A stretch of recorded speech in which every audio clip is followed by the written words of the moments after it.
buying any friends out there, splitting the peloton such as that, as they did in that kind of wind. Just trying to see who that was. Actually, he was asking for a bottle. There's Sky on the right hand side of the road, Katusha spearing up. We're in team order, colour order at the moment, as they there's Chris Froome, you can see, just picking him out. Indeed, the rest of the pack right now. There's Adam Yates, leader. Young Riders Competition. He wears the red-backed white numbers. Meanwhile, it looks like honours even just for the time being. Is that... no, Kudus is off the bike, isn't he? I was just hoping that he'd actually managed to get back in, but it's not the case. So when Sesko, been around for quite some time. So have we today, but there's only 40 Ks remaining off the day. So there's going to be a big approach, Sean, and almost a rush. I imagine this, like ground rush, this climb is going to be on us before you know it, and it's the busy end of the day, isn't it? That's the crucial point. Yes, well, this climb is going to make it a little bit more nervous, but again, we can see there 7 minutes still for the breakaway, and Sky are just after slowing down a little bit, but as we get closer to this climb, it will start to push on again, and the breakaway, they know, I think, at this point, with 7 minutes 40k to go, is definitely between the breakaway for the honours of the stage victory today. Maybe Sky are thinking this transfer after the stage, the 200 kilometre transfer, so maybe that's where they're pushing on, want to get to the finish quickly, get in that bus and get to the hotel, because it's a long one, 200 kilometres further down. Well, Dave has bought them a fantastic centre of operations as well. It's absolutely beautiful, the Sky day bus, as it were. That's well, all it's like when you stay in a real nice hotel, you stay in your room a lot. Maybe that's the reason Sky want to get back, to get into that relaxing bus. I think so.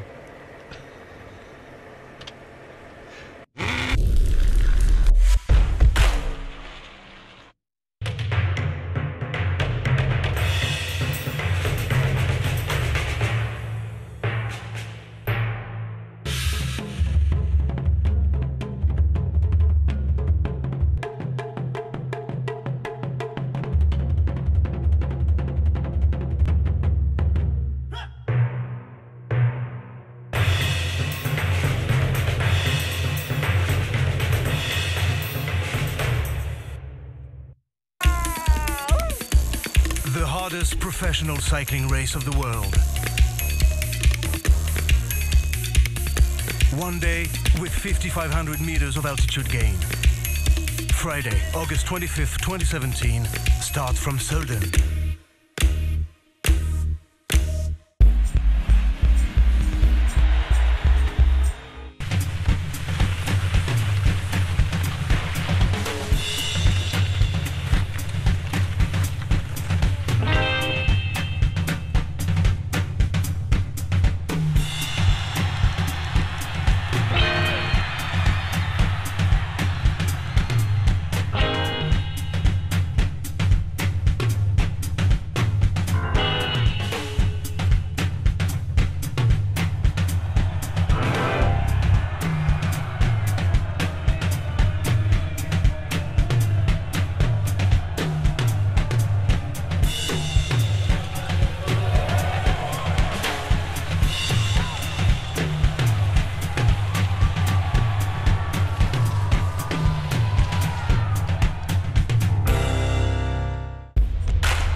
Technologies, official partner of Eurosport cycling coverage. It's all about the climb. 7 minutes the break is back up to. We've seen a few complaints being issued. This is Marco Irizar for Trek. Gosh, he looks like a barrel of a man. He's bowling along at the moment, as you can see. BMC as well up towards the front, and it looks like the acceptance of what's gone on up front. So there we are. It's going to be the break today. It's back to 7 minutes after a flurry of activity. It would take a concerted effort to wind them in, and frankly everyone will be wanting to hold something back physically for for the days to come. 2 very tough climbing days, or 2 tough finishes certainly.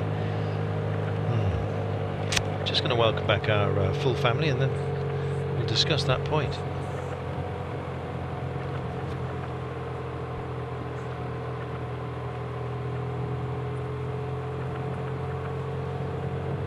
Just over 7 minutes, and as you can see, it's they're starting to argue about sharing duties. Come on, do your bit. That was Raphael Rees saying to Arnaud Cote, look, get on with it. It may start to fracture a little bit.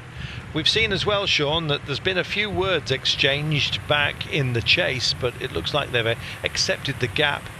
Should stay around about this 7-minute mark at least. And the trouble is, it's been such a tough day with the tempo that's been set by Team Sky. There's a lot of tired legs out there. This will be the end of a week of racing, but we've still got 2 days to go before the rest day, and 2 very tough stages to come. I don't think anyone's minded to try and close down this break. They've got to preserve themselves for tough finishes into Sorete and Cambrai del Sol, and indeed well after the rest day as well, as you say.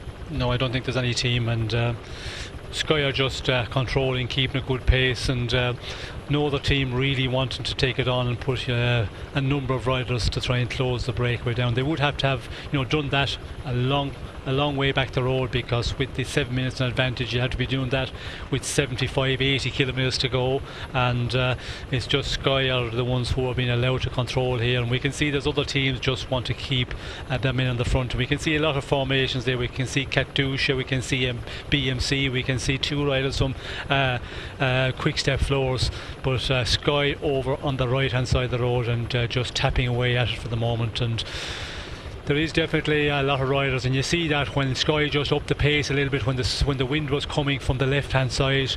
There was a big group of riders, of 25-30 riders got shot out the rear very, very quickly, and luckily for those guys that it did slow down, and they're back into the peloton now. And it's going to start, again, and it will depend on what the terrain is like. If it's open terrain, when they do start pushing before this third category climb, which is tops out at 11 kilometres from the finish, we will see the same scenario again. The riders just getting into difficulty, but at least they're getting that bit closer to the finish, and they can afford to just leave go the main peloton and just cruise in. And there will be definitely a lot of riders will do that on this final climb in the third category one with 11 kilometres to the finish. Here's a man who's done his fair share over the last couple of days, Mrs. Moritz, who finished 4th on the run on stage 5. Uphill finish there as well to Alcozabere. You probably didn't really have him on your radar because we were busy looking at Lutsenko doing his thing up that big testy climb with Kudus, but Soler and Moritz got back in late on that day, and Moritz made a very good account of himself to hold on for that 4th place, albeit further down the mountain. And he's an eternal in the breakaway. He was in the break yesterday as well, I believe. Double check for you. No, I'm giving you a lie there. It was 2 of his teammates, but nonetheless, he put a lot in. So he's in the break again today, and he's a lively youngster from Slovenia. He could be a dark horse today. And yet again, it looks like the cards are possibly stacked against a Spanish victory, because there were few and far between. Luis Angel Mate of Spain for Cofidis is in the break, and the only other Spaniard that we've got up front is Jose Rojas of Movistar.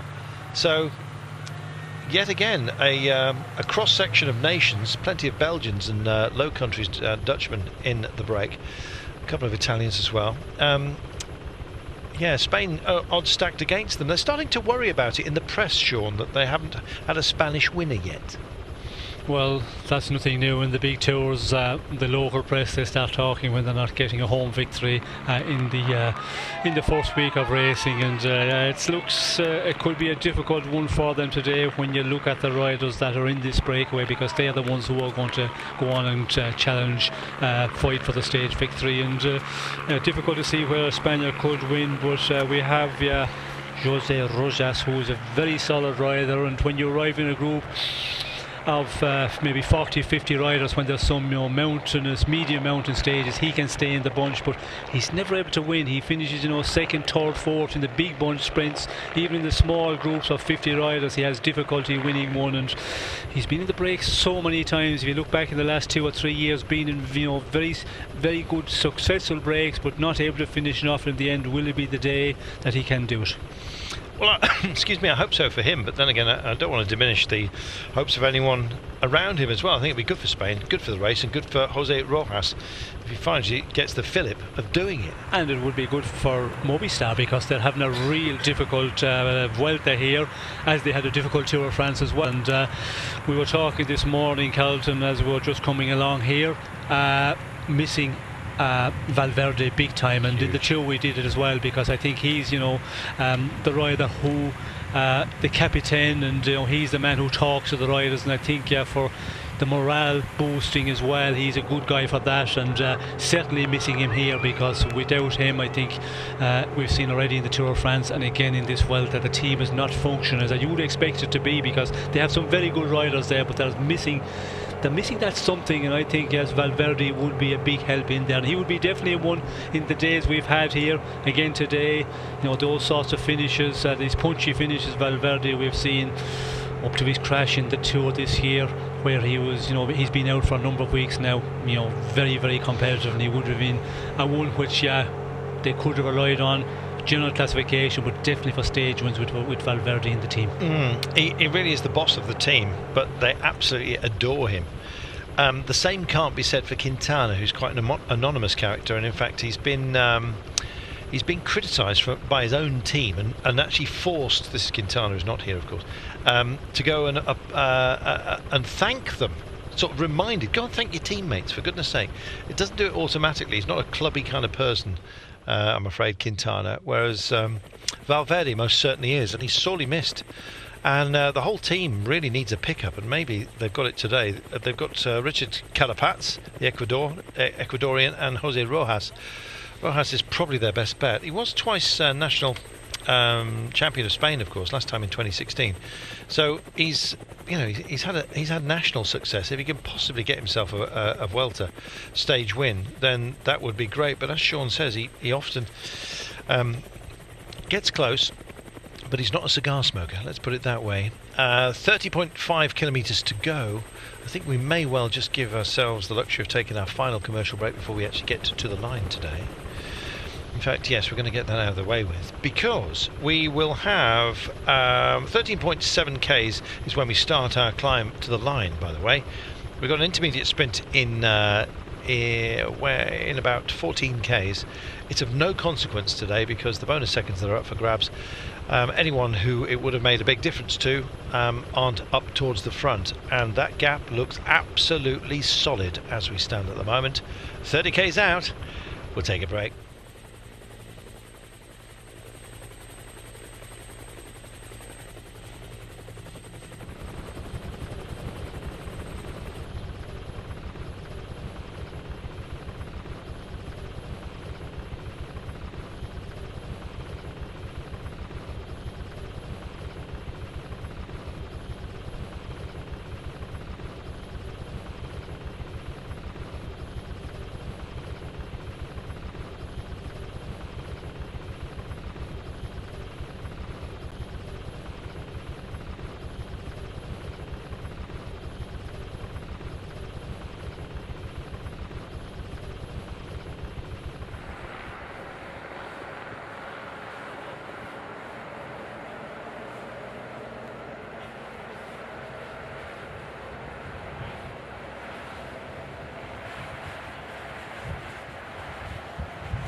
in this Vuelta so far. So if they could take another stage victory for them, and the Ghent will be thinking about that, and the directors within the Lotto team as well will be pushing him. And yes, it's going to be a spectacular final. I think on this climb we will see a lot of action, because there's some riders are thinking, I have to get away here, I have to make a big difference, as big a difference as possible on the climb, and then try and go on all the way because I haven't got it in the sprint. When Carapaz is allowed to do his thing, he goes very well. Comunicat de Madrid finished 6th. He was 3rd on the opening stage, the loop to Rojas. He went strongly in Romandy. He was 4th in the youth class there. The Tour of the Route du Sud, he won the youth class, and in fact he was 2nd overall in the Route du Sud, behind Sylvain Dillier, and beat some pretty good riders along the way. This is all current form, by the way, we're talking about. So he's got it when he's allowed to use it. He's a very, very strong rider. They don't really know how to classify him. His only problem is he's got no sprint. So I think he'll skip up the climb, but I just don't think he can turn it on when he's in a sprint situation, and he probably will be amongst this breakaway. I'd like to see Moritz get it after he's been doing so much work. He's a strong man, the Slovenian, for UAE Team Emirates. But I think it'll be Alessandro De Marchi from BMC, breaking Thomas de Gent's heart, and indeed that of Jetse Bol, the man who bounced around professionally ever since Rabobank and then Belkin folded underneath him. He's finally found a lifeboat with Manzana Postobon, and he's got a chance. In fact, you just saw him there in the pink, not the one on the right, but the one on the left. He's a big guy, and he can go quickly when he needs to. He's got a bit of a time trial ability about him as well. Arnaud Courtois has been skipping turns, coming up to the front at the moment. There he is, centre of your screen. I'm just wondering whether that's because he's struggling or because he's saving something. It might be a little bit of both. Pavel Polyansky, the Pole, comes through. 2nd yesterday, we remind you. Surely that's too much of an ask. There is Matej Moric of UAE with the red helmet. He, of course, had a great finish, 4th on stage 5. Did he leave anything behind there? Haven't really mentioned Florence de Dier as well, the youngster here, the Belgian. In the young riders classification, he's going to take a big vault forward because of today. If this time gap holds, his team car comes up, and indeed they're offering him up a drink. Well, welcome as well today. It may well be overcast, but it's still hot. He's actually he's not that young anymore, but he's still just inside the Vuelta team young rider classification. He's 25, just turned, by the way. In fact, no, it wasn't. It was earlier this year. But nonetheless, it would be terrific if he got himself some joy for Lotto Jumbo as well. He was 6th in the Tour of Wallonia last year, and the Belwa's Belgian Tour as well, 14th, which is a very hard-fought race. He's never really been at this kind of level, but hey, don't count against him. Strange things can happen, and De Gent decides tempo time. Here we are. Thomas De Gent pushes off, and he decides, thank you. Alexis Gougiard goes with him, aware and alive to the threat, and it's De Marchi who closes down the gap, with Perez also very much concerned. And in fact, they're rolling with the punches at the moment and striking out themselves. But here we are, Sean. It started to break down, and the first roll of the dice comes from De Gent. Yes, and 22 kilometers to go. That's what happens when you have a big advantage on the main peloton. You start, to play around a bit, and some riders want to play it before we get onto the climb because they're concerned about the strength of the other riders.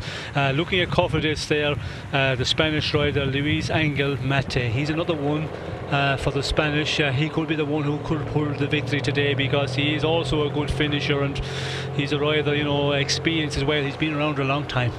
Yep. Brave, we know, is Matej Moric. He goes off. Everyone else will know about him now as well because of his efforts on stage 5 from the breakaway where he finished 4th. But now it's a question of forming alliances, and Alexis Gougiard it is that goes up, and just the two of them. But the gap is being closed by Alessandro De Marchi, which suggests to me that this is the second time he's done this, that he believes out of this group he's the strongest from BMC, and that he's actually got something spare which he's prepared to invest right now, believing those around him aren't as strong. Well, it's a guessing game. Jose Rojas just beds in on his wheel, has a look, decides, or looks like he's speculating as to what to do himself. 21.1 kilometres from home, and Sean, we're rapidly approaching in about 7k's time. In fact, a little bit less than that right now. This final climb, the foot of it, and it's a nasty one. Yes, it is a nasty one, and we can see the breakaway are starting the cat and mouse because the advantage they have, and that's the reason I think some of them are thinking about this climb. It might be a little bit difficult for them, and of course the riders, they're going to look at the company that they have got in the breakaway, and you study some of the riders and you say, well, this guy on the climb now, he's, you know, much stronger than I am on this sort of climb, so you try and do something before the climb, and they can't afford to do it because with the advantage still growing out, 8:48 at the moment is looking really interesting. 20 kilometres to go, and we can see there as well Gouja was riding over to the right hand side of the road. That tells that the wind is coming from the left, and when we see the peloton coming to this point, because they will start pushing on, it will start getting nervous in the peloton because of the climb. Everybody wants to be in a good position. I think again it will be, you know, real difficult in the peloton. We'll see the peloton really splitting apart at this point. Right now, Jetse Bol, should he win the day stage and get a 10-second bonus, would be leading the race by 5 seconds.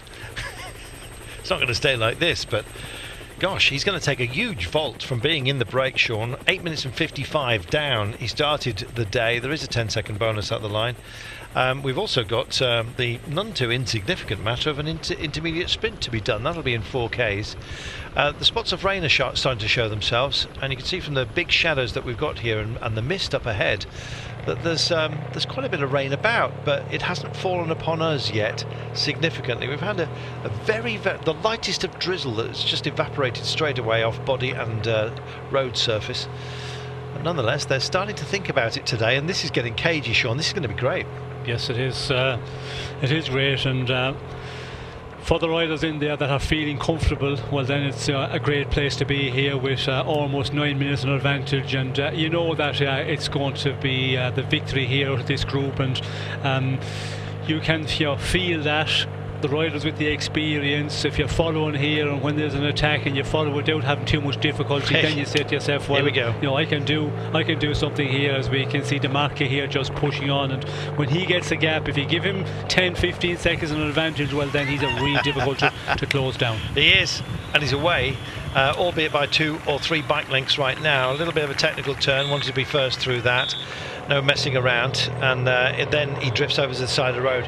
They're testing each at the moment, and they're drawing out responses, and it's Demarchi who's done most of the legwork at the moment, either pushing on or indeed closing down gaps. He believes in himself, Sean. Yes, well, we see the other rider, Alexei Goujar, as well. He's very active here, and we can see he's starting to split already, and you know, that's a group of 6 riders, 5 riders, just a little bit off the front, but I think we will see them all back together again. And this is the point of the race. If you're in there, you have to try and keep calm, not get too nervous. Some riders, when they get at this point and they can think about the podium there, that, you know, they think of all of that, and then they get very, very nervous, and that's where you start to lose it. You just have to keep calm if you can, and some riders are so cool in a final like this, and if you can be that way, it's a big help.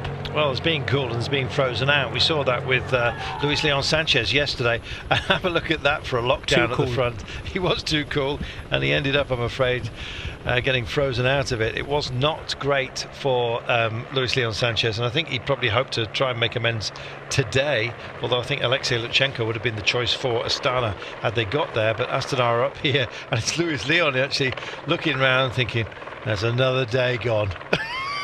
He was fed up with himself yesterday, Sean, was he not? Yes, well, he was very disappointed himself when he see that the 3 riders, you know, just managed to sneak away off the front when there was only, you know, 8 or 10 seconds, and it looked like it was all going to come back together again. Of course, you know, we see that group was coming up with all the big favourites, and there was a number of teams, you know, riding a bit on the front.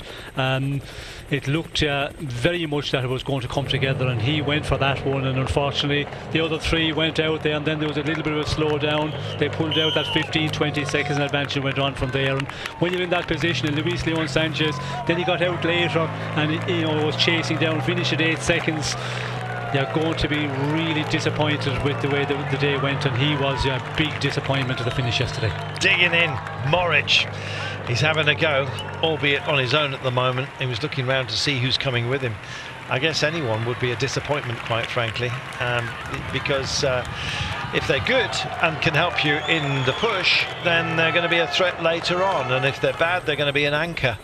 So it's always a difficult balancing act to know how and when to approach a break, especially when you're pushing on and disintegrating the alliance that you formed for the entire day. We've got an intermediate sprint coming up now in 500 meters time, and it looks like Moric is going to take this one ahead of Gougiard. Gougiard piling into the back end at the moment. I think he might well come round him for this intermediate sprint. Doesn't quite get there, as you can see. So that intermediate job has just been completed. 16.2 out. The barrier placed just slightly in the wrong place, but nonetheless we'll accept that, and so will they. Moric and Gougiard have gone for it. So who's sweating it? Who is going to get worried and start to chase this down? Well, the duty has fallen to Richard Carpatz to chase him on. Gougiard still keeping the hurt on at the moment. He's putting his radio earpiece back in. He has a look at Moric and says, come on, if you want it, let's do it. Second place is better than no place at all, so let's do that, because I'm going to beat you. They've got about, what, 10, 12 bike lengths at the moment. This will turn into significant seconds, and they're using the camera bike well, and why shouldn't they? Still not really too much of a significant gap between them, and we're 2Ks away, Sean, from the start of our climb, despite the fact we're already climbing. Yes, and we can see the riders that are just getting off the front of this, the front of the breakaway. Now AG2 All Mondial and UAE Emirates, and they're the team with just one rider. There is teams here, there's 3 teams of course. Movistar team, we have Cofidis and Manzana posted on. They all have 2 riders, so they are playing the card, and Movistar are the ones who are chasing here at the moment, and just putting a man on the front. They're playing the card of Jose Rojas for the moment, because the Ecuadorian rider Carpez is being put on the front to kind of keep these 2 under control. Nick Pamboris says, why aren't Sky riding? Is Froome not going to lose the jersey? Well, if the gap stays like this, I don't even think they'll particularly be under threat if Yetzebol was to take the leader's jersey. He's 8 minutes and 55 ahead. It'd be amazing for Yetzebol, but I don't think this gap will hold once we get to the climb, is the answer to that. But Yetzebol will certainly take a vault today. I think he's capable of delivering something reasonable, although potentially not the win, although some of you think that that may well be the case. Tim Bolivar-Ginn says that Yetzebol's got a good kick. You're absolutely right, Tim. There are plenty of others as well, though, within this group who can deliver, especially from if they get their heads down. I think Demarchi still maintains favourite status, for me anyway.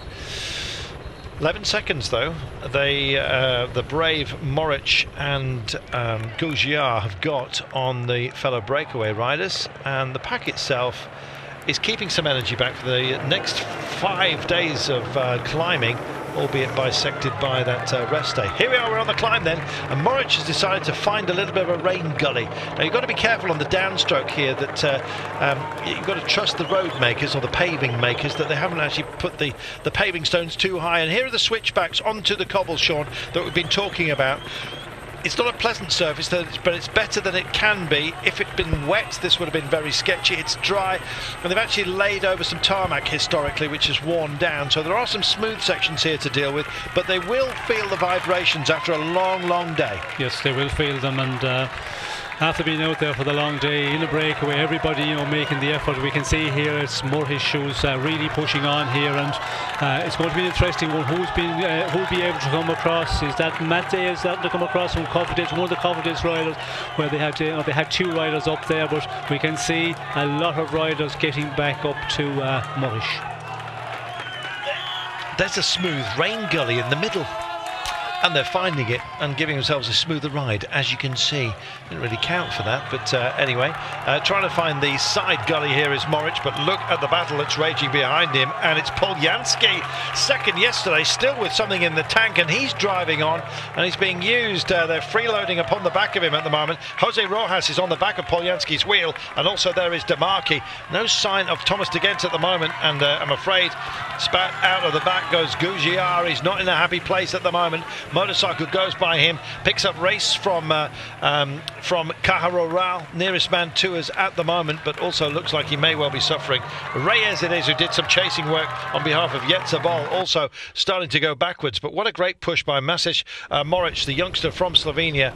Meanwhile, back here, still not too much worry. There are some pinch points on the climb, by the way, some arches, and I'm afraid we just lost pictures of those out front, which is why we're hooking back here. Hopefully we'll get those hooked up back for you in a few moments' time. There we are. There's that arch that we were telling you about. It's a nasty one. Still, main chaser at the moment is Poljanski. Well, it seems that the Slavs here from Slovenia and Poland are having some more fun as they try and find some smooth line in the rain gullies. Everyone's going for them. They don't want any kind of rough surface at all. The policeman's going to have to be careful. Almost caught on the backside there, and it's Jose Rojas who looks threatening, and that's a shame. Too close to the pedestrians, I think. Maybe caught with a flag would be my guess, especially from the reaction of Rafael Reis. His day is over by the looks of things for contention. We'll see if he manages to get back in. So it is Rojas on the wheel here of Moritz, with, of course, Alessandro Demarchi, the Italian, who's close at hand. Perez is pushing into the gap now as well. Let's have a look at this and see what we can see. Oh, it's a motorcycle. Oh, well, there you go. Stills Cam just getting it wrong. On a climb, Sean, you have to give a lot of space and respect to the riders. Yes, I think the rider, yes, he did not realise that the motorbike was just beside him there. He moved over a bit, and down he goes. There we are. He's back up and on it. This is Anthony Perez at the moment, also suffering, despite the name, Frenchman. Alessandro Demarchi just fading a little bit at this point of the climb, and it's Rojas and Moritz. Well, can Rojas finally win a two-up sprint in a Grand Tour? We'll see if that's the way it happens. It's at the moment it's far from over, with Poljanski still driving again. He seems to be able to refine himself regularly. Cotoy is suffering as well, I'm afraid. Cotoy goes kapow in a bad way. 9 minutes, 8:55, the exact margin that Jetzabol needs. But he's not the front man at the moment, so his time a little bit worse than that. So, but nonetheless, almost a virtual leader on the road is Jetzabol, but we haven't caught sight of him. Thomas de Gent comes through, and there is Jetzabol picking it back up, and Jersey unzipped, just burying himself behind this duo, just behind.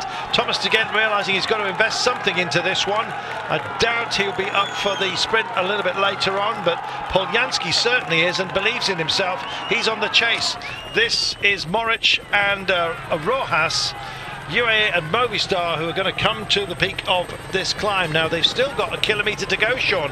This is no small beans, this test. No, it's going on for a long time, and you can see how long it takes to get over the climb, and it's a one which is proving difficult for a lot of the riders here, because they are starting to suffer, and that cobbles, it makes that much more difficult again, and everybody, I think, are starting to feel tired at the end of this long stage and the end of the first week of this Vuelta, and we can see it's just a fight to get to the top. Yes, it is, and look how strung out this is as well, a little bit further back.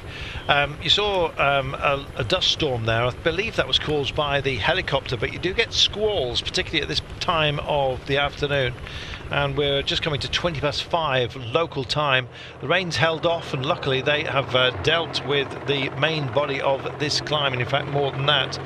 So we've got a downhill run to the line, Sean, and we've got some real talent. It looked like Thomas de Gent had got himself back in, and it seemed like Alessandro Demarchi had faded just a little bit on the climb, struggling to get back his calapats, but away and off, and it's downhill for the fun, Sean. Yes, well, there's a bit section of downhill hill, but a little bit later I think it just eases off a bit, but quite a lot of it is a downhill. Now we have 4 riders in the front.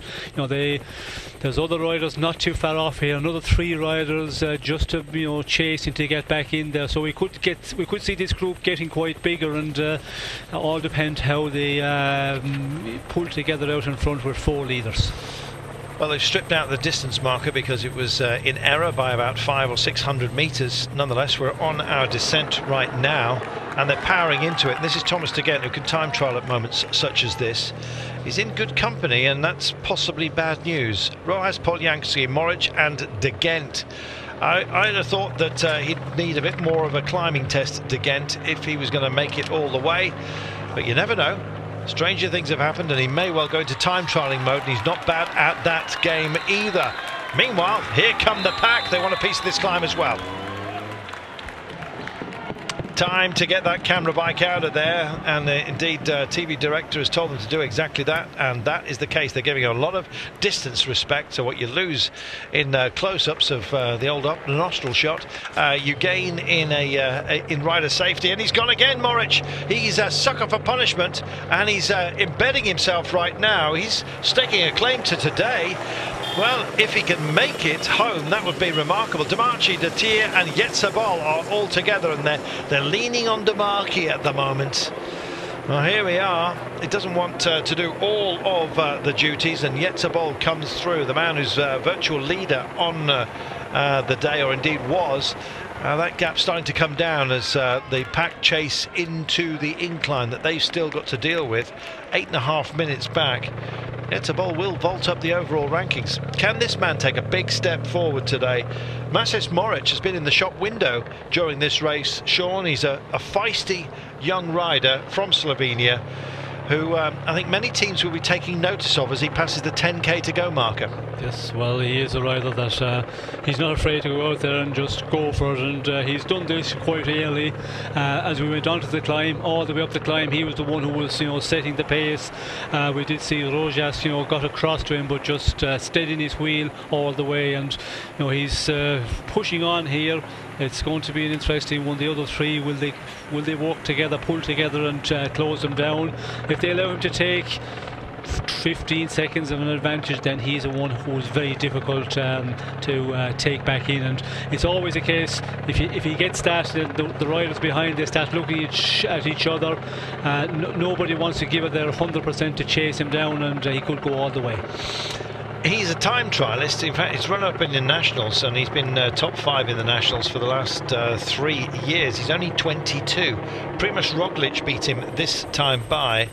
So yeah, as a youngster, he's got plenty of tools in the cupboard, as it were, and right now he's fashioning a fantastic push. 3rd in the Nationals for the road title as well. And Slovenia's got some stellar riders.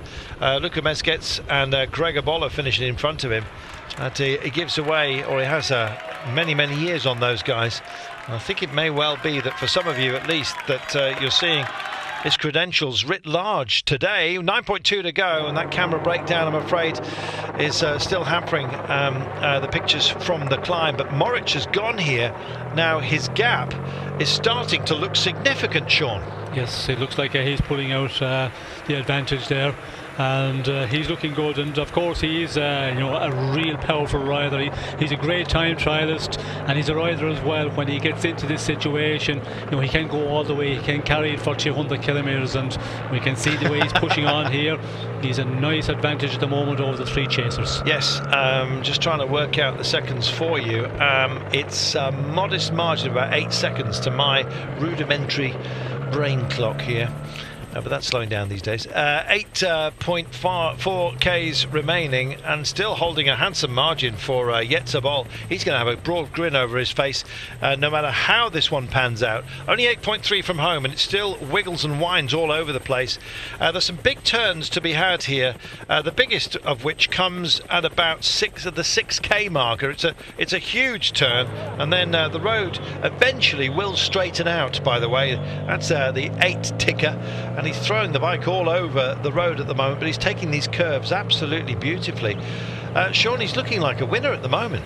Yes, well, he is looking real good, and We still have, quite a bit to go. Will he be able to continue it all the way? Will the other riders work well together? And if they can pull together well, the three chasers, well, then it could all come back together. But that's always the problem, to get everybody to cooperate on the final number of kilometres. And he's pulling out, certainly. He must have, close to 20 seconds of an advantage at the moment. Well, if it wasn't going to work for him yesterday, if this looked with the bouncing camera like Luis Leon, and maybe it well be wrong, can't quite see. Well done to Steadicam, Sean, to help us out. It's not him, is it? No, shorter of frame and different spectacles, to say the least. But Astana wanted something out of today, and I think this is proof positive that they were hoping to get something. Alexei Lutsenko, it may well be. It didn't look like he's carrying the same level of musculature. The Kazakh's already got himself a stage win, don't forget, and so he'll be looking for a decent stage finish, if indeed it is he. 8 minutes and 28. It's still a handsome margin out there, and indeed Team Sky have decided that they wanted to stay in a safe place on that climb as well, which is why Chris Froome is reasonably high up the order. 21 seconds. That's great, and it's great for Moritz, not so for anyone else who wanted a stage win today. Well, can he possibly turn a fourth place on Algozabera into win here? He's got the Sagan style, Sean, about him. Yes, he has got that style, and a difficult style to do at this point in the race, when you have almost 200 kilometres covered in the breakaway. When you get down in that position, the cramps they set in very, very quickly. But if you can do it, it is very efficient, and he's certainly copying Peter Sagan. Jetsabol there flicked the arm out, and there was absolutely no hurry at all for Floris de Tier to come through. In fact, he looked over his shoulder and said, for goodness sake, you know what an elbow means, get on with it. And he comes through, albeit reluctantly. Alessandro De Marchi also with they. This is terrific stuff. There is listed as 3 chasers only, and in fact their gap at the moment is also detailed at 14 seconds, so they're closing down on him by the looks of things. So will it swing against Masej Moritz? He'll have something to say towards the end of the day. Well, here we are, some also suffering further back. Yves Lampaert being bitten by that climb. Chris Froome still with a royal guard at the moment of 4 of his teammates around him. Alberto Contador riding alongside. No surprise there. This would be a surprise if Moritz manages to deliver, but once he was in the breakaway, Sean, he always had to be a feature, and right now his features may well be tight-lipped over his front teeth. He's going for it. 5.1 to go. Yes, well, he has to go for it here. When you get yourself out in front and you get that 20 seconds advantage, you have to give it, pretty close to your 100% all the way, and hold on to the advantage. And he's holding on quite well. We can see 21 seconds at the moment, so he's putting up a real big fight here, and looks like that he could go all the way. And of course we know he's a good time trialist, he's a powerful rider as well, and yeah, he's been looking powerful from the moment we started that third category climb. Well, it's 21 seconds back to the Bol group, because they've been concerned about him taking, of course, the leader's jersey. That's not going to happen. It's just within the correct margin for Chris Froome. But there's the group of De Gent, and they're 14 seconds, and I think possibly a diminishing margin between themselves and this man, but he's making a great fist of it. There he is. In fact, we'll run a clock on it for, is that the group Bol actually that's coming through, just a bit behind. 4.2 kilometres then.